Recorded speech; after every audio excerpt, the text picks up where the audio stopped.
सम्राट अशोक ने बौद्ध धर्म क्यों अपनाया?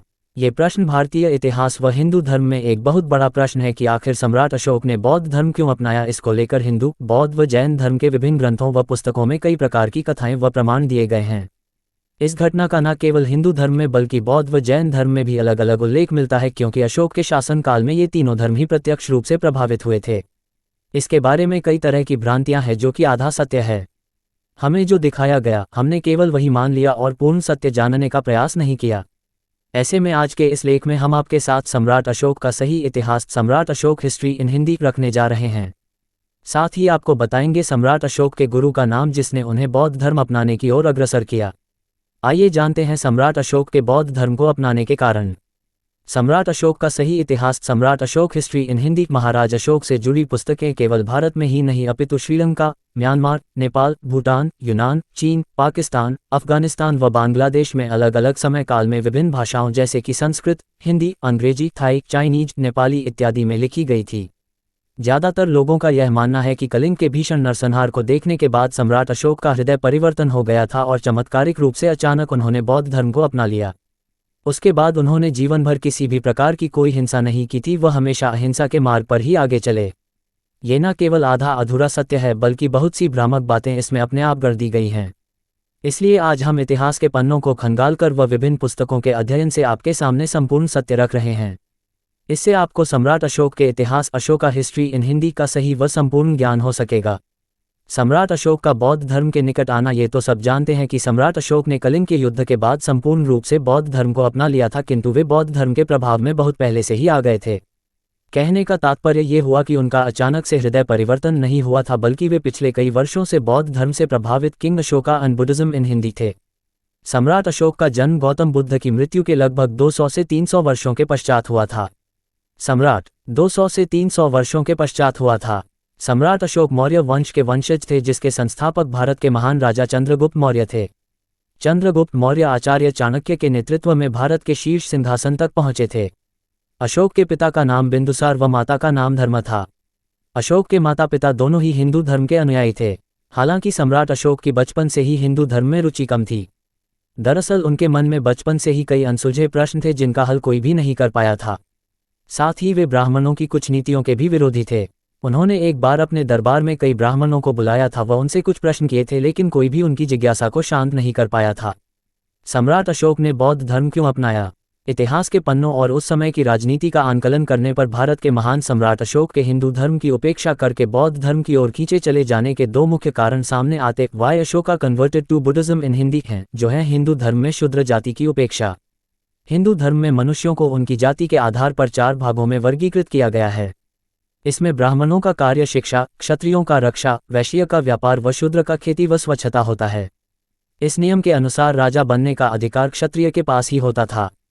हालांकि इतिहास ने कुछ अन्य जातियों के राजा भी देखे हैं। उस समय धनानंद के नेतृत्व में भारत की सीमाएं असुरक्षित थी। ऐसे समय में आचार्य चाणक्य ने चंद्रगुप्त मौर्य को उसके बचपन से ही भारत का अगला राजा चुन लिया था और उसकी तैयारी शुरू कर दी थी। चंद्रगुप्त मौर्य शूद्र जाति से था। उसने आचार्य चाणक्य के नेतृत्व में धनानंद को अपदस्थ करके भारत की शीर्ष सत्ता पाली थी, किंतु अपने जीवन के अंतिम क्षणों में उन्होंने भी जैन धर्म को अपना लिया था। उसके बाद उनका बेटा बिंदुसार राजा बना, जिन्होंने अपने संपूर्ण जीवन में हिंदू धर्म का ही पालन किया। हालांकि बिंदुसार के बाद जब उनका पुत्र अशोक राजा बना तब उसकी इच्छाएं बहुत अधिक थी।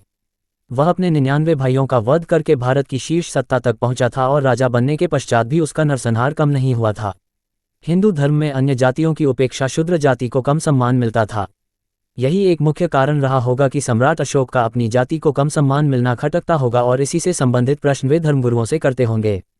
बौद्ध भिक्षुओं, धर्मगुरुओं की राजाओं और प्रभावशाली लोगों पर नज़र। सम्राट अशोक के पैदा होने के 200 से 300 साल पहले ही महात्मा बुद्ध का जन्म हुआ था और उन्होंने ही हिंदू धर्म में से एक अन्य धर्म बनाया जिसका नाम था बौद्ध धर्म। महात्मा बुद्ध के जाने के पश्चात बौद्ध धर्म धीरे धीरे अपने पैर पसार रहा था, लेकिन ये गति बहुत ही धीमी थी। बौद्ध धर्म को पहचान दिलाने और तेजी से इसका विस्तार करने के लिए बौद्ध भिक्षुओं और धर्मगुरुओं की नज़र मुख्यतया भारत के छोटे मोटे राजाओं से लेकर बड़े राजा, प्रभावशाली व्यक्तियों इत्यादि पर रहती थी। वे समय समय पर किसी न किसी रूप में इन लोगों पर बौद्ध धर्म की छाप छोड़ने और उन्हें प्रभावित करने का प्रयास करते रहते थे। यदि कोई राजा या प्रभावशाली व्यक्ति उनसे प्रभावित होकर बौद्ध धर्म को अपना लेता था तो ऐसे में उस राज्य की प्रजा या उनके अनुयायियों को बौद्ध धर्म में परिवर्तित करना बहुत ही आसान कार्य होता था। बौद्ध धर्म को फैलाने का ये सबसे आसान उपाय हुआ करता था। इसी उद्देश्य से उन्होंने सम्राट अशोक की हिंदू धर्म से भीतरी घृणा का समय समय पर लाभ उठाया और उन्हें बौद्ध धर्म के प्रति आकर्षित किया। सम्राट अशोक के गुरु का नाम। जैसा कि हमने आपको ऊपर बताया कि बौद्ध धर्म के अनुयायियों ने प्रत्यक्ष या अप्रत्यक्ष रूप से भारत के कई राजाओं पर अपनी छाप छोड़ने का प्रयास किया था। उसी क्रम में उन्होंने सम्राट अशोक की छोटी आयु से ही उन पर प्रभाव डालना शुरू कर दिया था। अभी हम वह जानेंगे जब सम्राट अशोक अपनी बाल्यावस्था में पहली बार बौद्ध धर्म के संपर्क में आए थे। मुख्य रूप से सम्राट अशोक के गुरु के रूप में 2 बौद्ध व्यक्तियों ने उन्हें प्रभावित किया था। इसमें से एक बौद्ध भिक्षु उनका रिश्तेदार था तो दूसरा बौद्ध तीर्थ क्षेत्र में रहने वाला उपासक। आइए सम्राट अशोक के गुरु का नाम। सम्राट अशोक के गुरु का नाम भी इसके जरिए ही जान लेते हैं। जब अशोक बाल्यावस्था में थे तब एक बार वे पाटलिपुत्र की गलियों में भ्रमण कर रहे थे। उस समय उनका एक बौद्ध भिक्षु निग्रोध से संपर्क हुआ जो वहां की गलियों में भिक्षा मांग रहा था। निग्रोधा सम्राट अशोक के सबसे बड़े भाई और राजा बिंदुसार के सबसे बड़े पुत्र सुसीम का पुत्र था जो बचपन से ही बौद्ध धर्म से प्रभावित हो गया था। उसने हिंदू धर्म का त्याग कर बौद्ध भिक्षु बनने का निर्णय लिया था और तभी से ही वह राजपाट छोड़कर भिक्षा मांगने का कार्य करता था। अशोक उन्हें नहीं जानते थे क्योंकि जब निग्रोध ने बौद्ध धर्म को अपनाकर अपना घर छोड़ा था तब अशोक शायद पैदा भी नहीं हुए थे या बहुत छोटे रहे होंगे। निग्रोधा का अशोक से पाटलिपुत्र की गलियों में मिलना हुआ। उसने अशोक के सामने प्रत्यक्ष रूप से बौद्ध धर्म का प्रचार किया। इस तरह से सम्राट अशोक की बाल्यावस्था से ही उन पर बौद्ध धर्म का सकारात्मक प्रभाव पड़ गया। बहुत लोगों का यह मानना है कि बौद्ध अनुयायियों ने योजनाबद्ध तरीके से निग्रोधा को पहले बौद्ध अनुयायी बनाया। फिर अशोक का भविष्य के राजा बनने की संभावनाओं को ध्यान में रखकर उसके पास निग्रोधा को भेजा। उस समय अशोक निग्रोधा के व्यवहार से बहुत प्रभावित हुए और उन्होंने उनसे ज्ञान लेने का सोचा। तब निग्रोधा ने उन्हें बौद्ध धर्म के उपदेश दिए जिससे सम्राट अशोक बौद्ध धर्म के बारे में और जानने को उत्सुक हुए। उन्होंने प्रसन्नतापूर्वक निग्रोधा को बहुत सारा धन व स्वर्ण मुद्राएं उपहार में दी। इस भेंट के पश्चात अशोक की बौद्ध धर्म को और जानने की इच्छा बढ़ती चली गई। सम्राट अशोक की निग्रोध से हुई भेंट ने उन पर इतना गहरा प्रभाव डाला कि अब वे बौद्ध धर्म को जानने के लिए हमेशा उत्सुक रहते। अब अशोक युवावस्था में प्रवेश कर चुके थे। उन्होंने बौद्ध धर्म के बारे में और अच्छे से जानने व अपनी जिज्ञासा को शांत करने के उद्देश्य से पाटलिपुत्र में ही स्थित कुक्कुतारम बौद्ध तीर्थ स्थल में नियमित रूप से जाना शुरू कर दिया। वहां पर वे कई बौद्ध भिक्षुओं के संपर्क में आए व उनसे ज्ञान अर्जित किया। वहीं पर उनकी भेंट एक बौद्ध भिक्षु मोगालिपुत्ता तिस्सा से हुई जिसने उनके ऊपर आश्चर्यजनक रूप से गहरा प्रभाव डाला। तिस्सा ने कुछ ही समय में उनका हृदय परिवर्तन कर दिया जिसके प्रभावस्वरूप युवा अशोक बौद्ध उपासक बन गए। अभी तो आपने सम्राट अशोक का सही इतिहास सम्राट अशोक हिस्ट्री इन हिंदी जानना शुरू ही किया है, लेकिन अभी बहुत कुछ जानना बाकी है। इसे जानने के पश्चात आपके मन से यह भ्रांति भी दूर हो जाएगी कि अशोक ने बौद्ध धर्म को अपनाने के पश्चात अहिंसा का दामन थाम लिया था। सम्राट अशोक ने बौद्ध धर्म कब अपनाया? अशोक अपने पिता महाराज बिंदुसार की मृत्यु के बाद भारतवर्ष के सम्राट बने और अपने राज्य को और विस्तार देने के उद्देश्य से उन्होंने कई भयंकर युद्ध लड़े। उसी में एक सबसे भीषण युद्ध था कलिंग का युद्ध। इस युद्ध में 1 लाख सैनिकों व पशुओं को मौत के घाट उतार दिया गया था व 1.5 लाख से भी ज्यादा लोगों को बंदी बना लिया गया था। युद्ध समाप्ति के पश्चात जब सम्राट अशोक युद्ध भूमि में आए तब उन्होंने अपने आसपास व्यापक नरसंहार देखा। चारों ओर केवल मानव शरीर के कटे फटे अंग, शव पड़े थे और स्त्रियों, सगे संबंधियों की चीत्कार सुनाई दे रही थी। इस युद्ध के पश्चात कुछ ही दिनों में सम्राट अशोक ने पूर्णतया बौद्ध धर्म को अपना लिया था व हिंदू धर्म का त्याग कर दिया था। अब इतिहासकार कहते हैं कि कलिंग के युद्ध के पश्चात जब सम्राट अशोक ने मानव जीवन की हुई त्रासदी को देखा तो उन्होंने हिंदू धर्म को त्यागा और बौद्ध धर्म को चुना। अशोक ने बौद्ध धर्म कब अपनाया? ऐसा इसलिए क्योंकि बौद्ध धर्म में उन्होंने शांति का मार्ग देखा और अहिंसा का मार्ग चुना। किंतु उनका ये तर्क सरासर असत्य और मनगढ़ंत सिद्ध होता है क्योंकि अशोक ने बौद्ध धर्म को अपनाने के पश्चात भी अहिंसा का मार्ग नहीं अपनाया था और जीवन भर केवल हिंसा ही की थी। हालांकि उन्होंने युद्ध का जीवन भर के लिए त्याग कर दिया था लेकिन हिंसा का नहीं। ऐसे में अब प्रश्न यह उठता है कि आखिर कलिंग के युद्ध के पश्चात ऐसा क्या हुआ कि सम्राट अशोक ने अचानक से हिंदू धर्म को त्याग कर बौद्ध धर्म को अपना लिया था। आइए इसका भी विश्लेषण करते हैं। बौद्ध धर्म अपनाने से पहले सम्राट अशोक की हिंसक छवि। सम्राट अशोक को बौद्ध धर्म के अपनाने से पहले अत्यधिक क्रूर छवि वाले व्यक्तित्व वाला माना जाता था जो कि वे थे भी। अशोक के 99 सौतेले भाई थे व एक सगा भाई तीसरा था। कुल 101 पुत्रों में महाराज बिंदुसार का सबसे बड़ा पुत्र सुसीम था जिसे सभी भविष्य के राजा के रूप में देखते थे। साथ ही महाराज बिंदुसार को अशोक उसकी रूखी त्वचा के कारण पसंद नहीं थे। किंतु दूसरी ओर अशोक अपनी दमनकारी नीतियों, चतुराई और शक्ति में अपने भाइयों से अधिक बलवान था। उसमें दया, करुणा, क्षमा की भावना कम थी और हिंसा, क्रोध, युद्ध की भावना अधिक। यही दमनकारी नीतियां उसे अपने भाइयों से अधिक शक्तिशाली बनाती थी। महाराज बिंदुसार के कार्यकाल में तक्षशिला, गुरुकुल व कुछ अन्य जगहों पर विद्रोह हो गया था, जिसे दबाने में अशोक सफल हुआ, जिससे उसकी राजदरबार में महत्ता बढ़ी। अपने पिता की मृत्यु के बाद सम्राट अशोक ने 4 वर्षों तक भीषण युद्ध किया। वह अपने सभी 99 सौतेले भाइयों को मौत के घाट उतार दिया, केवल अपने सगे भाई तीस्ता को छोड़कर। तत्पश्चात अशोक को भारतवर्ष का सिंहासन मिला। अशोक इतना क्रूर राजा था कि उसने राजधानी पाटलिपुत्र में एक ऐसा कारावास बनवा रखा था जिसे अशोक का नरक कहा जाता था। उसने कई लोगों की गर्दनें कटवा दी थी, वह अपनी रखेलों को भी जिंदा जलवा दिया था। इसी कारण उसका एक नाम चांडाल अशोक भी पड़ा था। उसकी हिंसक नीतियों व भीषण नरसंहार के कारण धीरे धीरे भारतवर्ष के कई राज्यों और उसकी राजधानी में ही रोष व्याप्त होने लगा था। प्रजा व सैनिकों में असंतोष की भावना बढ़ रही थी और राजदरबार से भी उन्हें अपदस्थ करने के षड्यंत्र शुरू हो चुके थे। अशोक के बौद्ध धर्म अपनाने के मुख्य कारण। अशोक ने बौद्ध धर्म क्यों अपनाया? अशोक ने बौद्ध धर्म क्यों अपनाया, इसके 2 कारण तो हमने आपको ऊपर बता दिए हैं। पहला तो ये कि वे हिंदू धर्म में अपनी शूद्र जाति की उपेक्षा से प्रसन्न नहीं थे और ब्राह्मणों से उनका रुष्ट होना सामान्य बात थी। साथ ही धर्म से संबंधित कुछ ऐसे प्रश्न थे जिनका उत्तर उन्हें हिंदू धर्म में नहीं मिल पाया था, या फिर वे उन उत्तरों से संतुष्ट नहीं हुए थे। दूसरा कारण ये था कि बौद्ध धर्म के अनुयायियों ने बचपन से ही सम्राट अशोक पर प्रभाव डालना शुरू कर दिया था। इसी क्रम में उनका बौद्ध धर्म के मठों में जाना और बौद्ध उपासक बनना भी आता है। इसका अर्थ ये हुआ कि कलिंग युद्ध से पहले ही वे बौद्ध धर्म के अनुयायी लगभग बन ही चुके थे, बस इसकी उन्हें सार्वजनिक रूप से घोषणा करनी थी। अब ऐसा क्या हुआ कि कलिंग के युद्ध के पश्चात ही उन्होंने बौद्ध धर्म को सार्वजनिक और पूर्ण रूप से अपनाने का निर्णय लिया था। आइए अशोक के बौद्ध धर्म को अपनाने के पीछे की असली वजह जानते हैं। कलिंग का युद्ध एक बहुत बड़ा युद्ध था जिसमें भीषण नरसंहार हुआ था। इसमें कलिंग और पाटलिपुत्र दोनों की सेनाओं में जान माल का बहुत भारी नुकसान हुआ था। पाटलिपुत्र की प्रजा और सेना पहले से ही सम्राट अशोक से मन ही मन क्रोधित थी, लेकिन कलिंग के भीषण युद्ध के पश्चात ये रोष बहुत ज्यादा बढ़ गया था। ऐसे में भारत की शीर्ष सत्ता डगमगाने लगी थी और सम्राट अशोक के सिंहासन के विरुद्ध विरोध के स्वर तेज हो रहे थे। प्रजा व सैनिक युद्ध से तंग आ चुके थे। राजमहल में उन्हें अपदस्थ करने की योजनाएं जोरों पर चल रही थी। इसलिए अशोक का सत्ता में बने रहना मुश्किल होता जा रहा था। ऐसे में राजनीतिक दृष्टि से अनुमान लगाया जा सकता है कि उनके मार्गदर्शकों ने प्रजा और सेना का ध्यान इससे हटाने और सत्ता को स्थिर करने के लिए अशोक को बौद्ध धर्म अपनाने और युद्ध नहीं करने का मार्ग सुझाया। अपनी सत्ता को बचाए रखने के साथ साथ प्रजा और सेना के रोष को समाप्त करने का इससे अच्छा और कोई मार्ग हो ही नहीं सकता था।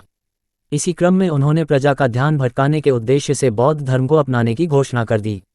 साथ ही अहिंसा का पाठ पढ़ाकर जीवन भर युद्ध न करने की प्रतिज्ञा ली, क्योंकि एक और भीषण युद्ध उनके राज्य में अराजकता पैदा कर देता और सत्ता उनके हाथ से निकल जाती।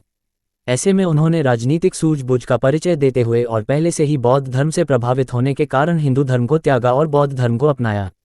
सत्ता पर ब्राह्मणों का भी प्रभाव था और वे राजा के बाद दूसरे बड़े पदों पर आसीन थे।